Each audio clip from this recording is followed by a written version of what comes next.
Asia కప్కి సంబంధించి final fight జరగబోతుంది. ఫైనల్లో మొదటిసారి హోరాహోరీగా తలబడబోతున్నారు ఇటు భారత్ అలాగే పాకిస్తాన్. ఇప్పటికే పాకిస్తాన్ టీంను 2 సార్లు చావు దెబ్బ కొట్టింది భారత్. రెండో మ్యాచ్లో కూడా పాక్ను తుక్కు ఓడగొట్టింది భారత్ ఆటగాళ్లు. ఫైనల్లో భారత్ను ఎదుర్కోవాలంటే గజగజ వణికిపోతున్నారు పాకిస్తాన్కి సంబంధించిన ప్లేయర్లు. ఇప్పుడు ప్రస్తుతం స్టేడియంలో పాక్ ప్లేయర్లు పిచ్చి చేష్టలకు కూడా ఆ దేశం నుంచి చివాట్లు పడ్డాయి. మన గతంలో కూడా చూస్తే పాకిస్తాన్ ఆటపై భారత్ వేటు అంటూ నెటిజన్లు ట్రోలింగ్లు కూడా చేశారు. అక్కడ ప్లేయర్స్ అందరినీ కూడా వాళ్ళందరిపై కూడా ట్రోలింగ్స్ చాలా జరిగాయి. ఫైనల్లో ఓడిపోతే దేశానికి రావద్దంటూ కూడా ఇప్పుడు ప్రస్తుతానికి పాకిస్తాన్కి సంబంధించిన అభిమానులు వార్నింగ్ ఇస్తున్నారు. మొత్తం మీద అయితే ఆసియా కప్ 2025కు సంబంధించి ఆసియా కప్లో ఇప్పటిదాకా టీమిండియా ఘన విజయాన్ని సాధించుకుంటూ వచ్చింది. ఇప్పటిదాకా 6 విజయాలు, దాంట్లో 2 విజయాలు పాకిస్తాన్ పైనే. సో మొత్తానికైతే లాస్ట్ శ్రీలంకతో జరిగిన ఏదైతే సూపర్ ఫోర్స్కి సంబంధించిన మ్యాచ్ ఏదైతే ఉందో అది ఒక రకంగా హై ఇంటెన్సిటీ మ్యాచ్ అని చెప్పొచ్చు. ఒక సూపర్ ఓవర్ దాకా వెళ్ళింది. ఒక ఫైనల్ని తలపించే మ్యాచ్ లా కనిపించింది. మొత్తానికైతే హర్షదీప్ సింగ్ తాను వేసిన యార్కర్స్తోని రిజల్ట్ మనకు విజయాన్ని అయితే భారత్కైతే విజయాన్ని కైవసం చేసుకునేలాగా చేసింది హర్షదీప్ సింగ్. మొత్తానికైతే ఇండియా 6 మ్యాచ్లు గెలుచుకుంది. ఇప్పటిదాకా 2 పాకిస్తాన్ మీద గెలుచుకుంది. ఇప్పుడు ఆసియా కప్ ఫైనల్స్లో మొదటిసారి భారత్ పాకిస్తాన్ 2 తలబడబోతున్నాయి. రానున్న మ్యాచ్లో మరి ఏం జరగబోతుంది, మనకున్న స్ట్రెంగ్స్ ఏంటి అంటే ఒక్కసారి మనం చూస్తే కనుక టాప్ అలాగే మిడిల్ ఆర్డర్ని కనుక మనం వాళ్ళందరూ ఆ ప్లేయర్స్ ఎవరైతే ఉన్నారో వాళ్ళు కొద్దిగా ఫ్లెక్సిబుల్గా ఉండి వాళ్ళని కాంపిటేటివ్గా వాళ్ళని ముందుకు తీసుకెళ్తే బ్యాటింగ్ ఆర్డర్ని మనం నిలబెట్టుకోవచ్చు. అలాగే డెత్ బౌలింగ్ ఎక్సలెన్స్ స్పెషలిస్టులు చాలామంది ఏమంటున్నారంటే యార్కర్స్ని ఎగ్జిక్యూట్ చేసి అలాగే వేరియేషన్స్ని కనుక మనం చూపిస్తే ఫైనల్ ఓవర్స్లో ఖచ్చితంగా కప్పుని మనమే చేజిక్కించుకోవచ్చు. ఒక్కసారి మనకున్న వీక్నెస్లు అలాగే మ్యాచ్లో ఉండే రిస్క్లు ఏంటి అనేది చూద్దాం. పాకిస్తాన్కి సంబంధించిన హై క్వాలిటీ స్పిన్నర్స్ వాళ్ళు కనుక ఫస్ట్ 6 ఓవర్లలో వాళ్ళు ఎక్కువ వికెట్లు కనుక కైవసం చేసుకుంటే మనకు పెద్ద స్కోర్లు చేసే అవకాశం లేకపోవచ్చు. సో మొత్తానికైతే అగ్రెసివ్గా ఫస్ట్ 6 ఓవర్లు మనం బ్యాటింగ్ చేసినప్పుడు కానీ లేకపోతే పాకిస్తాన్ బ్యాటింగ్ చేసినా కానీ ఆ 6 ఓవర్లు ఏవైతే ఉన్నాయో అవి చాలా కీలకంగా అనిపిస్తాయి. 6 ఓవర్లలోనే ఎక్కువ శాతం వికెట్లని తీసుకునే ప్రయత్నం చేయాలి, లేకపోతే ఎక్కువ శాతం రన్స్నైనా చేసే ప్రయత్నం చేయాలి. మనం బ్యాటింగ్ తీసుకుంటే కనుక ఎక్కువ రన్స్ చేయాలి. మనం కనుక ఫీల్డింగ్కి వెళ్తే కనుక 6 ఓవర్స్లో వాళ్ళని ఎంత కట్టడి చేయగలిగితే అంత కట్టడి చేయాలి.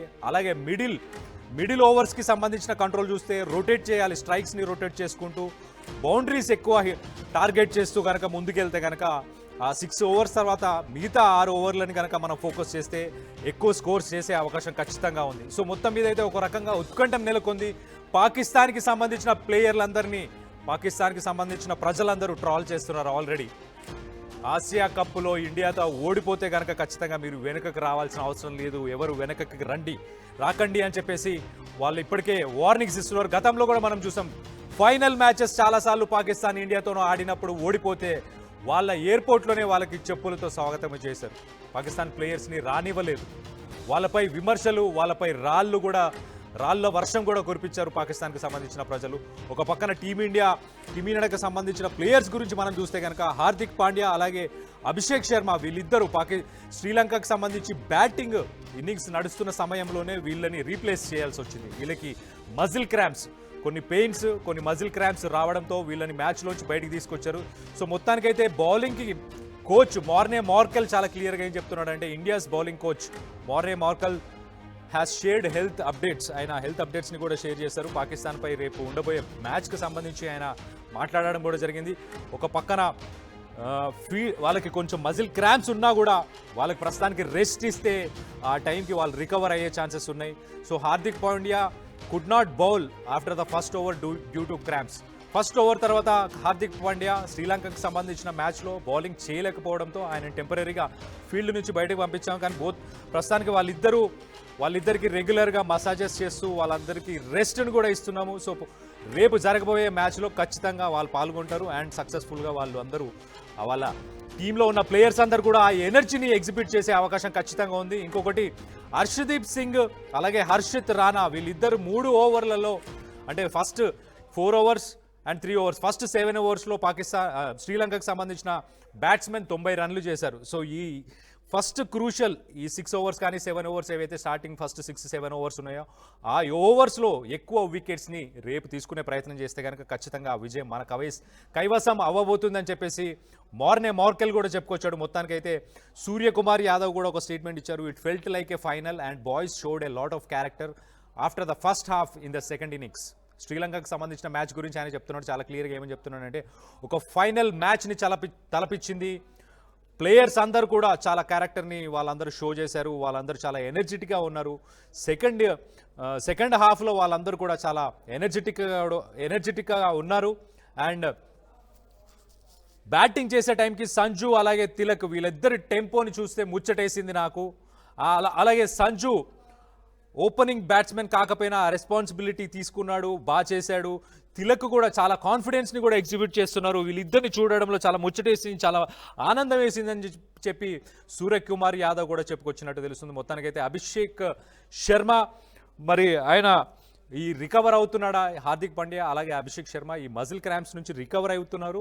అయిన వాళ్ళకి టైం ఇస్తే సరిపోతుంది, వాళ్ళకి రెస్ట్ ఇస్తే సరిపోతుంది. మ్యాచ్కి వాళ్ళు అందుకునే సమయానికి హై లెవెల్ ఆఫ్ ఎనర్జీస్తో వాళ్ళు బయటకు వస్తారు. ఖచ్చితంగా మ్యాచ్ని మనం కైవసం చేసుకునే అవకాశం ఉంది అని చెప్పేసి ఇటు సూర్యకుమార్ యాదవ్ అలాగే కోచ్ మార్కెల్ కూడా చెప్పుకొచ్చారు. మొత్తానికైతే రేపు ఆసియా కప్ 2025కు సంబంధించిన ఫైనల్ ఫైట్ రేపు జరగబోతుంది. ఒక పక్కన ఉత్కంఠం నెలకొంది. ఖచ్చితంగా పాకిస్తాన్ ఇండియా మ్యాచ్ అంటే ఎప్పుడైనా రెడీగా ఉంటారు ప్లేయర్స్ కానీ అలాగే ఆడియన్స్ అందరూ కూడా చాలా ఉత్కంఠంగా వెయిట్ చేస్తుంటారు. ఎలాంటి మ్యాచ్ జరగబోతుంది, ఎంత రసవత్తరంగా ఉండబోతుంది, ఎంత ఎంగేజింగ్గా ఉంటుంది, ఎంత హై ఇంటెన్సిటీ ఉంటుంది అనేది చాలామంది వెయిట్ చేస్తున్నారు అలాంటి దానికోసం. సో రేపు అలాంటి ఒక మ్యాచ్ని మనం చూసే అవకాశం ఖచ్చితంగా ఉంది. అండ్ పాకిస్తాన్ ప్లేయర్స్కి సంబంధించి వాళ్ళపై ఆల్రెడీ విమర్శలు ఉన్నాయి. సో సైకలాజికల్గా ఒక ట్రామాలో సైకలాజికల్ ఒక డిప్రెషన్లో ఉన్నారు ఆ ప్లేయర్స్ అని చెప్పుకోవచ్చు. ఒక రకంగా వాళ్ళందరినీ కూడా పాకిస్తాన్కి సంబంధించిన ప్రజలందరూ ట్రాల్ చేసి మీరు కనుక మ్యాచ్ గెలవకపోతే పాకిస్తాన్కి మళ్ళీ తిరిగి రాకండి అని చెప్పేసి చాలా క్లియర్గా చాలా ఖచ్చితంగా సోషల్ మీడియా మాధ్యమంలో వాళ్ళైతే మొత్తానికైతే చెప్పుకొచ్చారు. సో ఒక రకంగా ప్రెషర్ బిల్డ్ అయి ఉంది పాకిస్తాన్ ప్లేయర్స్పై. ఇండియా చూస్తే ఇండియా ఇప్పటిదాకా 6 మ్యాచ్లని కంటిన్యూస్గా గెలుచుకుంటూ వచ్చింది. దాంట్లో 2 మ్యాచ్లు పాకిస్తాన్పై గెలుపొందింది.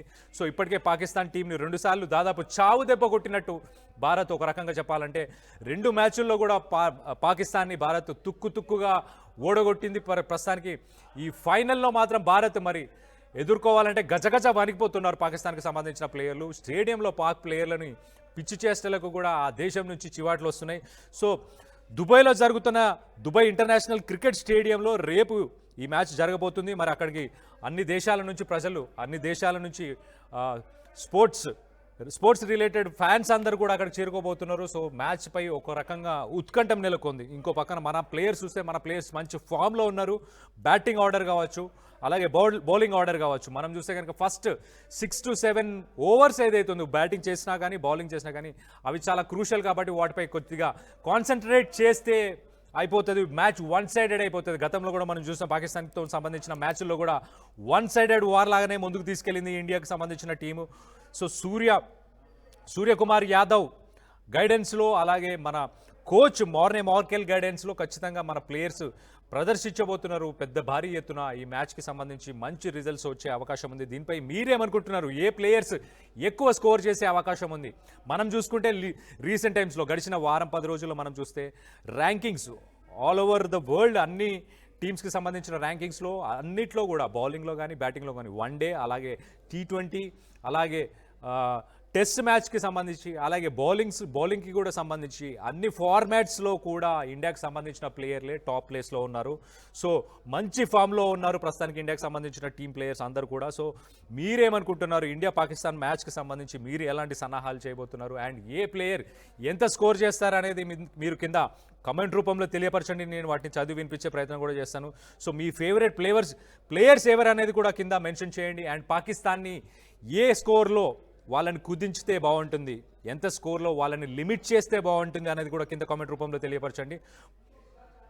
సో రేపైతే ఇండియా పాకిస్తాన్కి సంబంధించిన ఆసియా కప్ 2025 దుబాయ్ ఇంటర్నేషనల్ స్టేడియంలో జరగబోతుంది. ఈ క్రికెట్ మ్యాచ్కి సంబంధించి కొంత ఉత్కంఠం అయితే నెలకొంది ఖచ్చితంగా ఇండియా పాకిస్తాన్ మ్యాచ్ కాబట్టి. ఎప్పుడు ఆ ఇంటెన్సిటీ, ఆ యాంగ్జైటీ, ఆ ఎక్సైట్మెంట్ అవన్నీ కూడా ప్రజల్లో ఖచ్చితంగా ఉంటాయి. దానికి సంబంధించి మీరేమనుకుంటున్నారు కింద కామెంట్ రూపంలో తెలియపరచండి. మాంగళ్య షాపింగ్ మాల్లో ఏం కొన్నా స్పాట్ గిఫ్ట్ ఇస్తున్నారు తెలుసు కదా. మంగళ్య షాపింగ్ మాల్లో దసరా స్పాట్ గిఫ్ట్ పక్కా 1000 రూపాయల కొనుగోలుపై ఖచ్చితమైన spot gift. Mangalya shopping mall, Telangana.